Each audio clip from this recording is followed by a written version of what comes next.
Russian President Vladimir Putin is continuing his attack on Ukraine. Of course, Ukrainian officials say that Russian forces have fired several missiles into the port city of Odessa, Ukraine's third largest city right on the Black Sea there, and killing at least one person. Meantime, as Vladimir Putin continued to spread his falsehoods about invasion, claiming he's trying to defeat Nazis, U.S. officials say 8 to 10 of Putin's Russian generals have been killed in Ukraine since the beginning of the invasion. So for more on this, what's happening over there, I'm joined by ABC News contributor Daryl Blocker and ABC News foreign correspondent Tom Soufi-Burge. He's live from Kyiv for us. So, Tom, let me begin with you. And that briefing that the Pentagon gave to U.S. senators, where they told the senators that a number of Putin's generals have been killed. What does it say about how Ukraine is fighting this conflict? Are they proud of that? Are they headhunting? What do you think?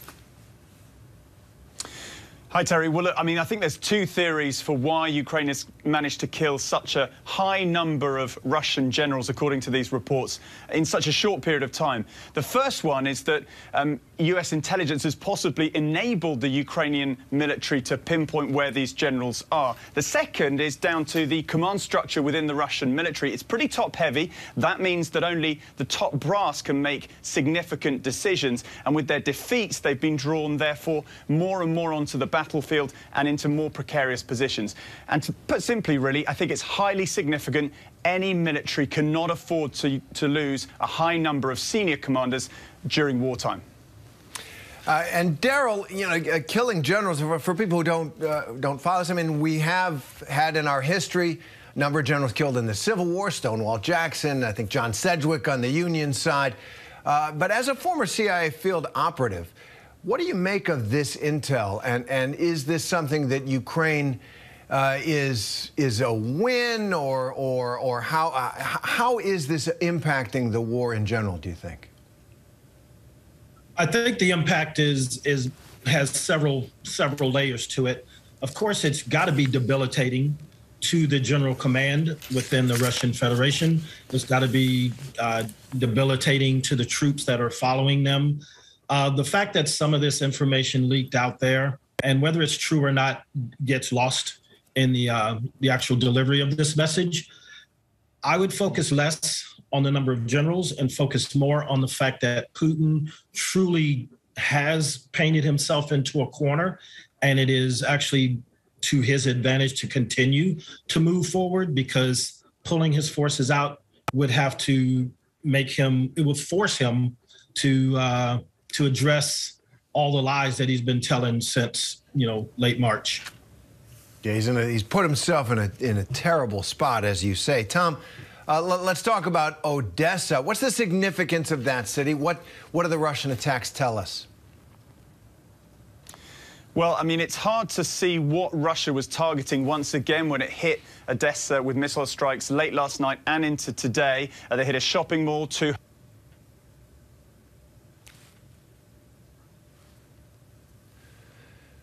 All right.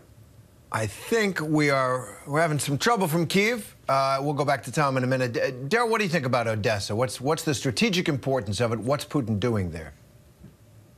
Port cities have been strategically important no matter where in the world they happen to be.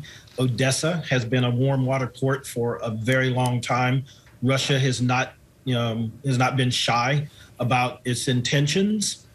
So yes, this is probably second only to Kyiv in terms of strategic importance, militarily, economically, logistically, in terms of resupply of their troops if they decide to move outside of the Donbas and the Crimea, outside of the eastern part of the country. So yes, Odessa is extremely important to both sides. We're looking at the battlefield yesterday, right now, and we want to say yesterday, President Biden kind of echoed something you just told us, which is that he called Putin a calculating man. But he said he's worried that Putin, quote, doesn't have a way out, as you said, that he's more dangerous now because of what's happened. What is the end game here? What does it look like? Is there one? I don't know if he can be more dangerous. He's killed a lot of people over a lot of years, but dangerous in the sense that is he losing his grip on the power within Russia? Have the oligarchs, have the whispers started? Does he see the handwriting on the wall? I think he does.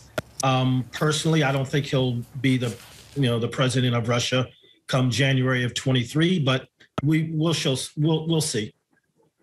That would be quite a transition, and maybe a rough one. Tom, good to have you back. I'm glad we have reestablished communication with you. So let's talk about the war crimes investigations. Look, as the Russian forces retreated from the north of Kyiv, they exposed this horrific scene.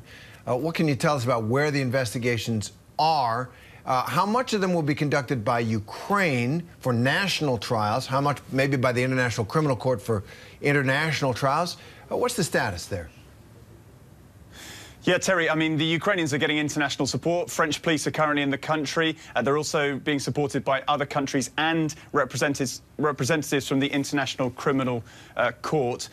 But at the moment, the investigations are at the initial stages. Today, we spoke to the head of the Ukrainian police, and he told us that they are currently investigating more than 10,000 alleged war crimes in parts of the country which were previously occupied by Russian troops. They're collecting DNA to identify bodies. Some bodies are still being identified as I speak. It's a slow process, but their ultimate aim is to identify the Russian soldiers that carried out the atrocities and potentially the commanders who ordered them to do so. And we're looking at the stats there. 10,000 war crimes have been alleged by Ukrainians, 1,262 more than 1,200 people found, dead bodies found of civilians. So, Daryl, let me ask you, these war crimes investigations, we've seen the International Criminal Court in The Hague move very slowly on other cases. How much of a difference do they make? We all want accountability. Can we get it? I think their purpose is questioned even by the United States, which doesn't always recognize the court's jurisdiction. But I do believe that the Dayton Accords and what happened in the mid-90s in the former Yugoslavia is a perfect roadmap for how they should be doing this against Putin and those people who have been supporting these atrocities. So there were more than 90 people who were captured over a 2 or 3 year period. The Nuremberg trials only lasted a year. You know, there's precedent for a lot of this, but it's not going to be fast. It's not going to be easy, but there is precedent for the leaders of a country in Milosevic being tried. He died, before he could actually be brought to trial, but there's a precedent for it. And I know Putin is thinking about that, or he should be.